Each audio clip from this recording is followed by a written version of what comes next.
Recap for rivalry week. Huge week of college football, and right here, the very first thing we're looking at is just Michigan, Ohio State. How that game came down to a field goal after it was a 20-plus point favorite for Ohio State. Unbelievable game by Michigan's Sharon Moore. They're the much more physical team. I mean, if you're looking at it, it's just 13-10, and every single play that was kind of 50-50 went Michigan's way, especially down the stretch. Other than that interception where Jack Sawyer he's already blocked. He just backed up and fell into the play. But Michigan really owned that fourth quarter running the football. And just for the program of Michigan, I mean, I feel like this is a huge win. I think this is probably going to be the least talented team that Michigan has under Sharon Moore. He's got some really big recruits coming in. Obviously, you got a local guy that's one of the best quarterbacks that Michigan will have. And they were able to win this game as well without Colson Loveland, probably one of the better tight ends in the country. And, of course, Will Johnson, maybe one of the best DBs in the country. Obviously, hadn't been playing like it all season. But to be able to beat Ohio State at Ohio State, without your two probably best skill guys on both sides of the football, unbelievable job there by Sharon Moore. And this game went fast, man. Not a whole lot of plays on either side of the football. Both teams right around 250 yards. Michigan had 235. Ohio State had 252. But then again, it always comes down to, they said it 22 times and make this 23. The team that's going to outrush the other is going to be the one that wins. And right here, Michigan outrushed Ohio State 173-77. So that was the difference in the game, even though Michigan had almost zero semblance of a passing game. They did have some easy completions that Ohio State for whatever reason was playing off and allowed them to get 5-6 yards here and there. And then, of course, they threw a couple digs across the middle of the field that were pretty good throws, pretty good progressions as well. But the game plan from Michigan, keep the ball away from Ohio State, find a way to win late, and that's what happened. Of course, Ohio State missed a couple field goals as well, helped them out. But just think about Ohio State, probably the most talented team in the country, skill-wise. Now, they spent that much money, and their offensive line is still somehow that bad. They got to spend a little bit more of that money on the offensive line. I know they had some injuries. They had to shuffle guys around. I get it. But still, you got to start from the inside out. The defensive line is really good. They spent money on the D-line. They didn't spend enough money on the offensive line, securing that. And obviously the depth is going to be the issue anytime with the transfer portal. I think with the better teams, their front lines are still really good. But whenever you get injuries, you get into late in the season, I think sometimes that's why those guys have struggled a little bit, because they don't have the depth that they once had, because the transfer portal, a lot of guys are just getting out of there whenever they realize they're not going to play. So I think that's definitely an issue for Ohio State up front. They're going to really struggle in the playoff unless they get a couple guys back, which from injury, I know their center, no chance for him to come back. He has an Achilles injury. But at 10-2, I mean, Ohio State, with how flawed they are and how bad they looked yesterday, they're going to be in the playoff. Are they going to get a home game? I really don't know, but they're going to get a week off, just like if they would have had a week off from winning the Big Ten championship game. But now they don't have to go play it, so a week off, try to regroup, recover from getting your ass kicked or whatever post-game, and get ready for a playoff game. Hopefully you have a home playoff game, but with the way it's looking, I'm really not sure. You're right there on the edge of getting a home win and maybe having to go on the road. If they can get their stuff together, I mean, they're still talented enough to go make a run at the college football national championship, but that looked awful yesterday. You got to sure up the kicking as well. That was just abysmal, missing 2 point-blank field goals. That should have been easy for them. But the other thing that's really disappointing is after the game. I mean, I'm not really so much disappointed in Ohio State trying to defend their home field. I get it. I understand all that stuff. Michigan planting flags. Everybody tried to do it all over the country. It just turned into the whole thing. But whenever you look at Ryan Day, he's sitting there and looks confused as hell, just kind of looking around, dazed, not sure what's going on. And then you look at what Steve Sarkisian did later in the night when his team tried to go over there, take pictures and plant a flag on A&M stuff. He goes over there and he's the leader. He goes over there and he stops it. He tells them to go over there on their side, stop being a bunch of slapdicks. But instead, Ryan Day is over there and they catch him as the guy runs by asking what happened. And to me, that's kind of like the epitome of what Ryan Day is doing. He's focused on other things. He's not focused on his guys. He's not focused on his team. And then whenever something does happen, it's all reactionary and he's confused and just doesn't look like a leader to me. But obviously, he's a great coach. He's won a ton of games, just hasn't beat Michigan. I know that's what people focus on, hasn't won the big game. He came so close a couple years ago with C.J. Stroud to beating Georgia and probably winning the national championship over TCU, but just didn't fall his way that night. And ever since then, he's tried to rebrand everything, and with Chip Kelly coming in there, they look just so bad offensively. I don't know if they're trying to be too vanilla, trying to lean on the defense too much, as opposed to pushing the ball down the field, because whenever they did open it up, they had a 2-minute drive right before the half, they looked a lot better.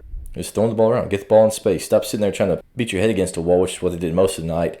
They only averaged 3 yards per carry, which is a lot better than I thought it was going to be. They could not get anything going on the ground.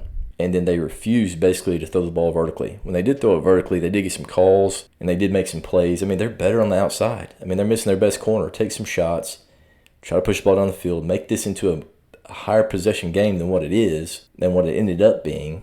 because Michigan, that's what they want. They want to keep it close, and then maybe something falls their way at the end, and that's what happened because you didn't extend the game and stretch it and try to throw the ball down the field, and you just allowed them to control the clock, control the tempo of the game because you just sat there and you just beat your head against the wall, running the football, and couldn't do it. So obviously it's very disappointing for Ohio State. Still going to be in the playoff. Michigan, that's made their year. I mean, it made their year, and it's going to lead them into recruiting. So this made it a lot more difficult for Ohio State to stay on their perch at the top of the Big Ten because Michigan's going to be back. Michigan's going to be back there as far as competing for Big Ten championships, playoff spots here in the near future. And Sharon Moore is going to be the guy that gets them there, and that talent level is going to increase. Obviously, they had a huge drop-off from last year, had everything pointed towards that year as far as their talent and their guys they recruited and they had been playing. And this year, knew they'd be down a little bit. But to beat Ohio State in the last week of the year is a huge thing for Michigan in this program. So, huge game. Big implications for years to come, I believe, in the rivalry between Michigan and Ohio State.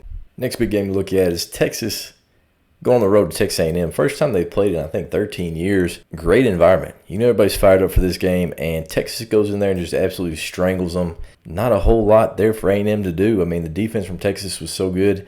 Offense struggled at times. I mean, turned the ball over. Both teams turned the ball over twice. But Texas owned the time of possession by over 10 minutes. So that was a huge part in this game, taking the air out of the stadium. Obviously, a couple turnovers down there in the red zone. They could have put this game away a lot sooner. The only touchdown the A&M had was a pick six. And that was a pick six that was in the red zone. So one of those games where it looks like Texas had a close game, but for the most part, they really dominated. I mean, 461 total yards to 248, and they had some key stops. A&M got in the red zone early. They stopped them on fourth down. They stopped them on a red zone drive right there where they're on the 5, and they stopped in 4 straight plays. Keep them out of the end zone right there to keep it from being a one-score game. But unbelievable effort by Texas's defense. Of course, they outrushed Texas A&M 243 to 102. So controlling the football game, that's what it looks like right there. Almost 250 yards rushing to about 100 for A&M. And, of course, everybody's talking about A&M's running game was so dynamic. Obviously, Marcel Reed, unbelievable player, and going to be a good one for years to come. But kept him out of the end zone. Kept him from creating explosive plays, and then whenever it got down to those fourth downs, they stopped him. I mean, A&M was 0 for 3 on fourth downs. And if they get 2 of those or score a touchdown there at the end, this is a ball game. I mean, it's one of those things that for how dominant Texas' defense was, their offense just could not finish the job whenever they got into the red zone. So that was obviously really disappointing as a Texas fan. But what you love to see is Texas showed up, probably played a C-plus game, maybe a C game, and they still won by 10 on the road at Texas A&M. That's what happens when you have a really good defense, really good defensive front, and that's the difference in the game. Of course, everybody's going to talk about Arch Manning getting in there a little bit, had a rushing touchdown, creating a little bit of package for him to use his athleticism to get out there in space. So I thought that was a really good changeup for Sarkisian. And then the screen game was really what was working for Texas. I mean, they found a lot of different ways to get the balls to the backs, tight ends, and things like that. And then, of course, Ewers, he did have a couple of explosive plays where he was able to push the ball down the football field. And they averaged 7.8 per pass and had 218 yards passing. But it was obviously not a night for the offense. I mean, it was all about the defense. But Texas has got to find a way to score touchdowns in the red zone and finish these ball games. I mean, they let A&M hang around. They let Arkansas hang around. Now they're going to go to an SEC championship and play Georgia, who came into your own house in your own stadium and beat you. I wouldn't say absolutely beat the crap out of you, but they did jump up on you pretty early. Now you were able to get back into the game, make it to a one-score game, but then they ended up pulling away from you towards the end. But going to be really interesting to see how they react to this game. Obviously, they probably still have some confidence, but they've got to get better on offense. They've got to get better in the red zone to be able to make a run in the playoffs. Looking at it right now, you're either going to have a bye after this SEC championship game if you get a win.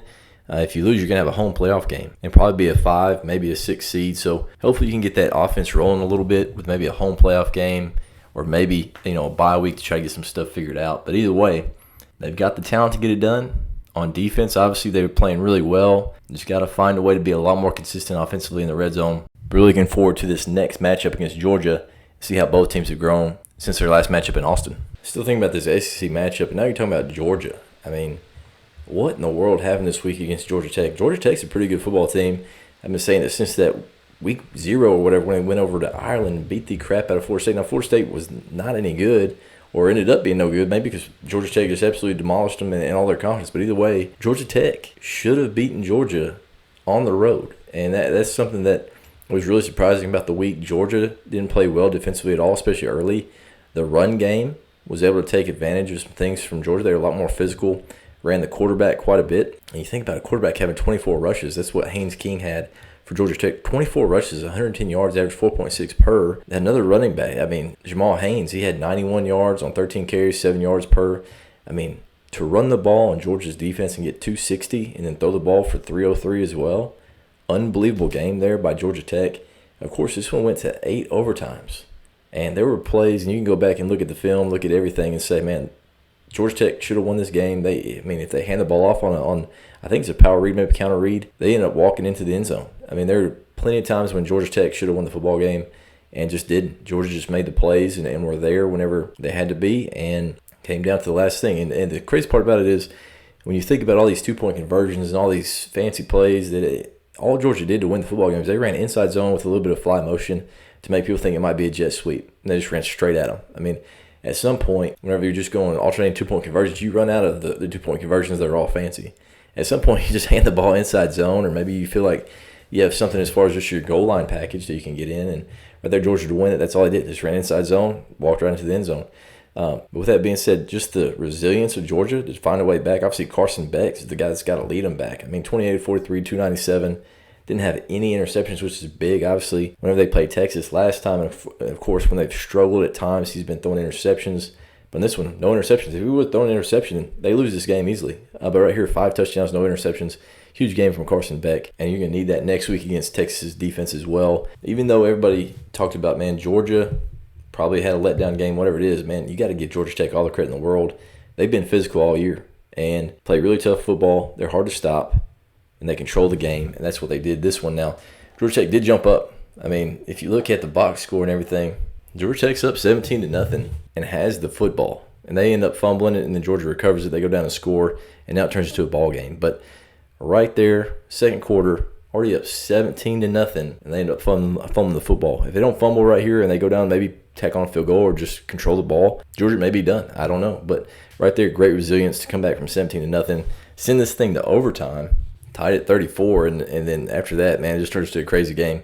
If you hadn't had a chance to look at it, I would definitely go look at it. It's one of the better games of the year. It's going to be interesting to see how Georgia recovers after that. I mean, 8 overtime, obviously it's not like it used to be where you're alternating possessions, but right there, alternating two-point conversions, a ton of emotion. Now they got to reset, and they got to go play the number 2, number 3 team in the country, probably number 2 next week in Texas, and one of the best defenses. So it's going to be a great matchup. It's going to be interesting to see how both teams recover after really emotional nights. Georgia, the thing about that, too, is they've got an extra day to rest since they played on Friday. And Texas played on Saturday evening, so a lot more time to recover and rest there for Georgia, which doesn't seem like a lot, but that's 24-plus hours more between games to help Georgia. But the SEC championship game is going to be a absolute war. It's going to be fun to see that. It's going to be really physical on both sides of the ball. Now we're going to jump out to the West Coast and talk about USC, man. USC and Notre Dame played a heck of a game. I mean, it's one of those things, obviously a great rivalry. Ended up being 49-35, so a 14-point game here. But this is a heck of a game. You just look at the stat lines. I mean, USC had 29 first downs to 23. Third down efficiency, pretty similar. Notre Dame was 3 of 3 on fourth down. So that's huge right there. SC was 0 for 3. I mean, that's a huge difference in the game. Yardage-wise, 557 for SC, 438 for Notre Dame. And, of course, that is skewed because Notre Dame had 2 back-to-back drives where they had interceptions returned, 99, 100 yards, whatever you want to say, all the way for a touchdown, and that's the difference in this game. USC scores a touchdown. They're down 35-28. They get a punt from Notre Dame, so they're going down trying to tie the game at 35. So they're in the red zone, and they throw a pick six. And, to make that even worse, now they get the ball back. They're, all right, we're going to fight back into it, get back down there towards the red zone, pick six. So now they're down 21. Notre Dame hadn't even touched the football. They have ran the ball and thrown it all over the field and played really well. And this one, they almost had 200 yards rushing, SC did. Notre Dame had 260 rushing. SC had 197 rushing. And they threw for 360 compared to 178 to Notre Dame. So SC had a huge advantage in yardage. But then when you turn the ball over, both teams had 2 turnovers. But the 2 turnovers led to interceptions that went all the way back. 99 yards. SC was right there with one of the best teams in the country. And Notre Dame, I mean, they're just consistent. They're going to do what they do. They play really well defensively. Obviously, SC in this one looked good. I mean, their quarterback, Maava, I mean, he's an absolute guy. Whenever you saw Millard Moss kind of hang it up and then go with Maava, you're like, well, I don't really understand. That dude looked pretty good all year. And then you realize Lincoln Riley knew, hey, this guy is the future. He's an absolute stud. A little bit more athletic than Millard Moss. Obviously, he runs around a little bit more. But that guy is the future. Obviously, he had some interceptions there late that kind of cost him, but that guy is going to be an absolute stud and a star there for USC. So SC is going the right direction. Obviously, tough loss right there, lost by 14. Can't be too upset with what USC did right there and what Lincoln Riley has going. But right there, talking about Notre Dame.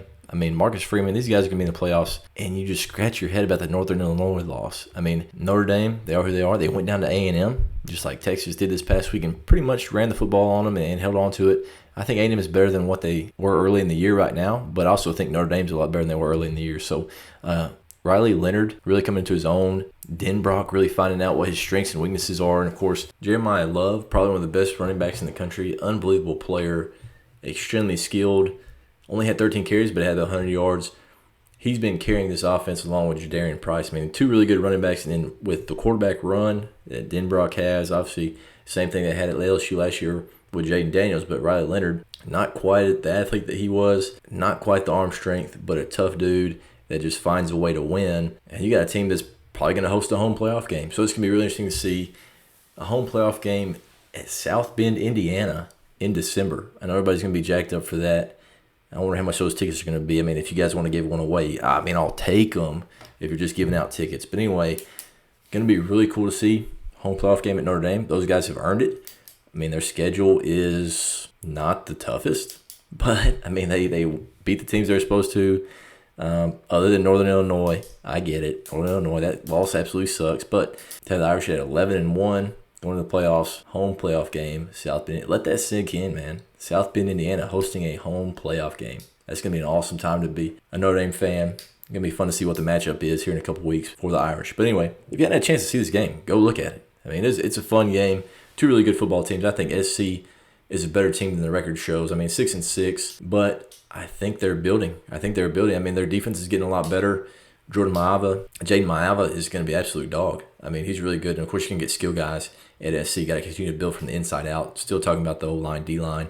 But they'll get those guys in there, and they continue to recruit. Those guys just got to find the right ones. You know, you're going to have to go with some different spots to get those guys. Maybe to Texas, maybe to the Midwest, whatever you got to do to get some bigger bodies up front in the trenches for SC. Could definitely help them out. I'm just going to make a run through the SEC. Obviously, greatest conference in all the land. And we already talked about Georgia, Texas. Of course, A&M struggled a little bit offensively, but had a heck of a year. I think A&M's going the right direction. Obviously, Elko's the right guy. You got your quarterback for the future. Defense is going to be solid. Colin Klein is a great coordinator. He's got to figure out a way to run the ball against the better teams. And they're going to be in the mix every year, I believe, because I think they're going to have the talent base to make stuff happen. Obviously, they got the resources as well there at A&M. So pretty solid year there for year one for Elko. Next team, think about it, is just Ole Miss. I mean, Ole Miss 26-14 over Mississippi State. Mississippi State's struggling, man. They went 0 for in the SEC. Had a couple weeks stretch where they looked pretty solid against Texas and Georgia, but then just fell off the map. I mean, they got smoked by Arkansas, got smoked by a lot of teams, but Ole Miss just winning by 12. Obviously, Egg Bowl, throw everything out. I get it. I understand that this is going to be a rivalry. It's going to be a close game no matter what. But Ole Miss, man, they kind of struggled down the stretch. They lost to Florida, or they'd be in the playoffs. I mean, losing to Kentucky as well. I mean, it's just a couple games that you scratch your head. I get losing to LSU at night. I mean, that also was a game that they should have won or could have won. But Ole Miss at 9-3, I don't know if they're in the playoffs or not. I mean, I really, just as far as I drew it up, I think it's going to come down to Ole Miss, South Carolina, and Alabama. But somehow I think South Carolina is the team that's playing the best football. So just talking about South Carolina, they were beat Clemson last night. Now, Clemson somehow backdoored their way into the ACC Championship, and they're playing SMU. Clemson is going to be favored against SMU to take a playoff spot. If Clemson takes that playoff spot, I think SMU's in either way because they're 11-1 regular season. I think they're going to be in either way. If Clemson takes that spot, think about this. South Carolina will not have a spot to get in. Everything else I think is going to be taken care of unless they leave Miami out. I don't know if they're going to leave Miami. I don't know if they'll put 3 ACC teams in, but just the way it looks right now, I think Miami would be in at 10-2. I think SMU would be in there at 11-1 at the end of regular season, no matter what happens in the ACC championship game. Clemson, if they sneak in, that's going to take that final spot from either South Carolina, Alabama, or Ole Miss, whoever they think the more deserving team is. And South Carolina's playing the best. Ole Miss beat South Carolina. Alabama beat South Carolina. But then Alabama and Ole Miss also had some really bad losses. So it'll be interesting to see how they play that out. But South Carolina had a great day in Death Valley, man. Going to beat Clemson 17-14 is huge. The Norris Sellers is an absolute dog. I mean, only 17 points. But the thing about that is pretty much controlled the game. I mean, they had 268 yards rushing to 139 from Clemson. They controlled the game, finished in the red zone, and they found a way to win at the end.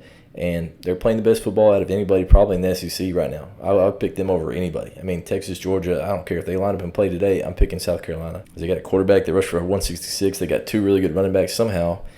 Both of them have ties to Arkansas. Raheem Sanders, Rocket Sanders, he's a guy at Arkansas. And Oscar Attaway, he's a guy from North Little Rock. He went to North Texas, and now he's back in the SEC. Dow Loggins was at Arkansas for a long time, so they do have a lot of Arkansas ties there. Got those guys over there, and they're playing really well. So it's going to be fun to see how this all plays out right here at the end. Hopefully Clemson doesn't take a spot, because I just don't think that they're a team that should be able to get into the playoffs. They're going to backdoor their way in, though, if they beat SMU, which they should, talent-wise, I would think. But it'll be really interesting to see how the SEC sorts all this out. Other teams to think about right here, Tennessee. I mean, they beat Vandy. They find a way to win by a couple scores. Vandy, 6-6, great year for Clark Lee. I mean, to do what they did with Vandy and this talent and get in some transfer, Diego Pavia comes in there and makes some plays. I don't know what they're going to have in the future. I don't know if they have a guy like that, but he's a really special player, really good in that offense. But Tennessee goes into Nashville, gets a win, wins by a couple scores, pretty much solidifies their chance for a playoff game and maybe even a home playoff game. Again, it's going to be fun to see these home venues, maybe Rocky Top. I mean, someone had to go into Knoxville and play in Knoxville first round. That's going to be a really fun matchup. Alabama, Auburn, I mean, Iron Bowl. Alabama wins by 14. Really boring game. This one was really never in question. Auburn couldn't make plays in the red zone, couldn't run the football, and Alabama just did just enough to keep the distance and never really just pulled away. But Alabama, they still got a chance in the playoff if everything happens right and everything falls right. But I would probably go with Ole Miss before I went with Alabama. I'd put Alabama as my third favorite one. I'd probably go South Carolina, Ole Miss, Alabama. I know it's hard to put South Carolina in front of two teams they've beaten. I understand that. But if you're going by the best team and the team that you think is the best right now, I think it's South Carolina. But Alabama has been up and down all year. Kalen DeBoer is a great coach. Don't get frustrated with what's going on in Alabama. I understand, hey, 9-3, that's not our standard. I understand that. Don't get complacent either.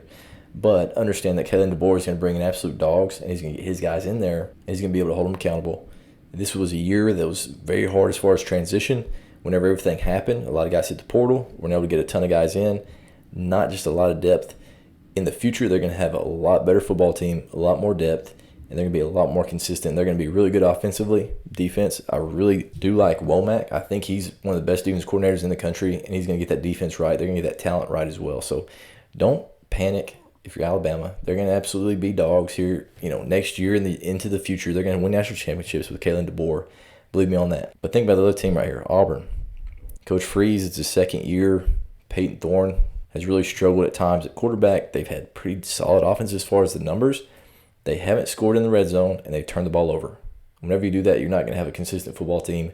Defense has been solid. I think DJ Durkin, as a defense coordinator, is a much better fit for Coach Freeze and what he's doing. And then offensively, they've got some skill guys on the outside, and they're going to be better next year. They've got to find a guy at the quarterback spot. I know everybody's talked about it, but that quarterback's got to be dynamic where he can run it a little bit, just keep him honest, but then he's got to be able to protect the football while also pushing the ball down the field and putting it to the guys that I think they've got. They've got 2 or 3 receivers that are really good, like SEC caliber receivers that can go make plays.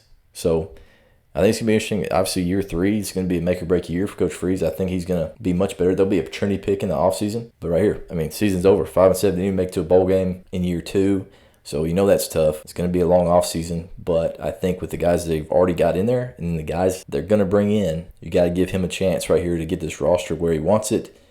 And this year will be the final year just to see what happens. I think he's going to get it turned around. Have a chance for a pretty good season next year. A couple more games to go through. LSU, Oklahoma. That was a really interesting game. Nussmeier went out for a little bit. It looked like it was going to be a really tough injury. Landed on almost like a collarbone, shoulder type injury. But LSU ends up pulling away in the second half. Obviously, 24-17 at half, 17-17 right before the half. But anyway, LSU pulls away. Non-offensive touchdown on both sides. But Oklahoma, 6-6. Maybe go to Birmingham or get some awful bowl. Nobody wants to go to Birmingham. I'm sorry. If you live in Birmingham, you don't want to be there either, guys. So stop bringing SEC teams in there acting like they want to play the Birmingham Bowl. Nobody wants to play the Birmingham Bowl, guys. I don't want to go to Birmingham. Now, you know what? I'll actually take a free trip to Birmingham if somebody wants to give me one. But Oklahoma, with the talent that they've had, going 6-6 in the SEC, really difficult year for Oklahoma. This next year, obviously, it's going to be make or break for Venables. You got to find an OC that can really do something. Now, Jeff Levy was a great fit. Maybe you get another guy, kind of a Baylor type guy that runs that same offense in there. Maybe that fits your style a bit better. But anyway, LSU 8-4, not what you're looking for either, but trust Brian Kelly. He's the best coach that they've had in about the past 3 or 4. And every single one of them have won national championships. So you got to trust Brian Kelly that he's going to get that roster right. I mean, would you take Brian Kelly over Ed Orgeron? Hell yeah. Would you take Brian Kelly over Les Miles? Without a doubt. I mean, it's just one of those things. He's going to get it right.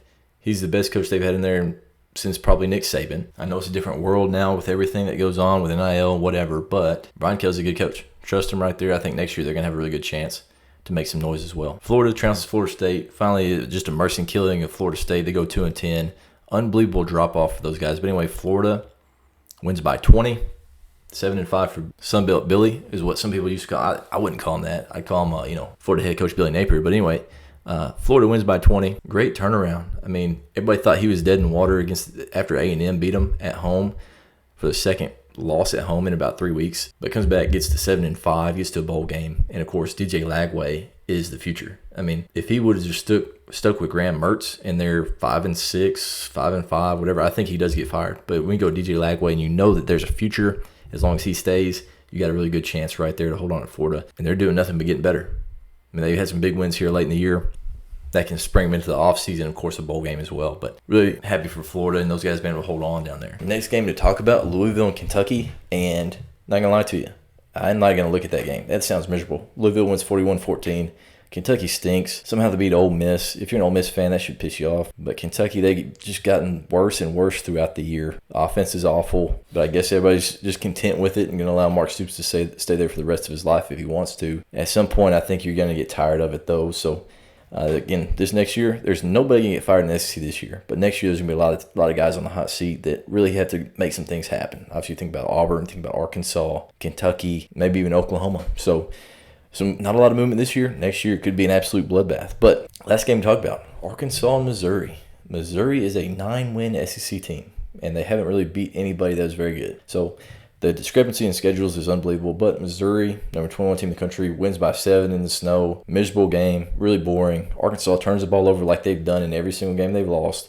So they turn the ball over, lose 28-21. Had the lead again, and of course, as soon as you got the lead and Brady Cook starts cooking and moving the ball down the field, you know it's going to be tough for them to stop because they just ran the ball right at him. And it was one of those things, it was just a physical mismatch at some point late in that game. It just looked like bowling balls rolling right through the defense.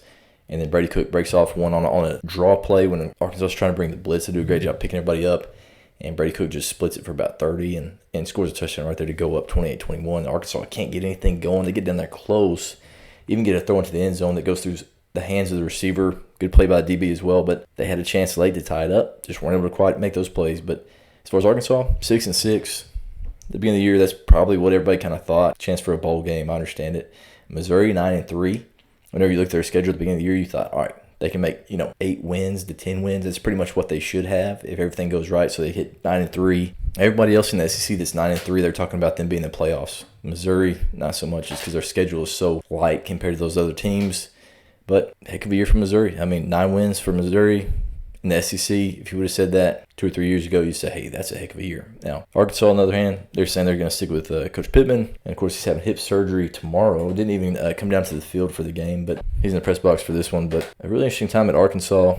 I think, obviously, the best thing to do is just hold on to him, spend that money on NIL, and let Bob Petrino, T. Will, and all the rest of the coaches kind of go to work and continue to build that roster. Now, it should be fun to see how Arkansas grows. If Taylor Green's still there next year, he's going to be a heck of a ball player. He's a good football player. And Bob Petrino, the second year, probably going to sure some things up. Whenever you're unsure about where you're going with football, a lot of times that leads to turnovers. So I think they will get a lot better in the years to come. They did lose, a couple games that they had a chance to win. I mean, if they win those close games, win this one, win the A&M, win one or two others that were just one-score games, you got a chance at 7 to 9 wins. And at Arkansas, we'll live with 7 to 9 wins as long as we continue to be competitive and we have Arkansas guys in there that are making things happen. But anyway, it was a heck of a year in the SEC. Very topsy-turvy.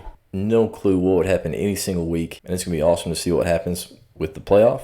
Georgia, Texas, and the SEC championship as well. And hopefully get a couple of home SEC games. But we'll see how everything falls. Last thing I want to cover is just a little bit of controversy from James Franklin. And Mike Locksley kind of get into it right there after the game. Penn State apparently scores a couple late touchdowns, throwing the football, all that stuff. Now, Locksley comes over and he freaks out on And I'm so glad that James Franklin got up there and said what he said. He gets up there and he says, hey, my job is to get our second, third, fourth team in there. Your job is to stop it. They're playing with their ones, and guess what they're also doing? They're going cover zero. They're blitzing people. If you want us to run the football, play cover two. Love this. There's so many teams out there, hey, you get up on them, and they expect you to sub your guys, but guess what they're going to do? They're going to play cover zero. They're going to blitz you, and then they're pissed off when you throw the football. Guys, I'm not going to beat my head against the wall and have a chance for a guy to get hurt and just run inside zone against a 6-7 man blitz every single time. So James Franklin didn't. I'm proud that he did. I'm glad he didn't. Take a shot. If those guys are playing cover zero with their first team, blitzing, throw the ball. Let your guys play. And right there, if you want to play cover two, go too high, look, go cool, run the football. But do not be pissed off and don't be butthurt when you're playing cover zero and the other team throws the football. If you want to make it a game where you can get out of it and save face or whatever, stop blitzing. If you want to get ran by, blitz. Don't beat your head. I'm not going to let my kids get hurt because you're trying to blitz everybody and trying to make it look better. Well, sit back and play zone. Let us run the football. We'll let the clock run. But instead, you're going cover zero trying to make something happen, and I'm not going to let our guys get hurt for that. So I thought that was a great job by Penn State. I thought it was a great job by James Franklin just stepping in and just telling them how it is. If you guys can't make a play, stop us. And, of course, if you just want us to run the football, we'll run it, but you better give us a box that's decent to run it on. It doesn't have to be one of those things where you just give us 5 yards every single time. But if you're going to one safety or no safety look and you're blitzing everybody, we're going to throw it. We're going to try to score. Let our guys play. I mean, they work hard too. Why in the hell would we just sit there and let those guys get hurt, run into a heavy box, just to make you feel better? I have zero sympathy. I have zero responsibility for your kids' feelings or your coach's feelings. Do your job, and we'll do our job. Sit back in the zone. We'll run the football. We don't want to run the score up on you. But if you're going to cover zero, we will. All right? So, hey, I'm not responsible for your kids' feelings or your feelings. So make something happen where you sit back and don't let us go deep. It's just the way it is, man. It's just one of those things. People get butthurt over stupid things, and you got to look at yourself and determine what you're doing, as opposed to try to dictate what other people are doing with their programs. So it's one of those things that pisses you off as a coach at certain times. And I'm glad James Franklin finally said something about it and actually stepped up and said something like a competitive human being would, and somebody that's not just trying to save people's feelings. But anyway, with all that being said, man, I appreciate you guys listening, and let us know what you think in the comments, where we missed, what are some things that you'd like for us to cover, and we'll see you guys again in the next video.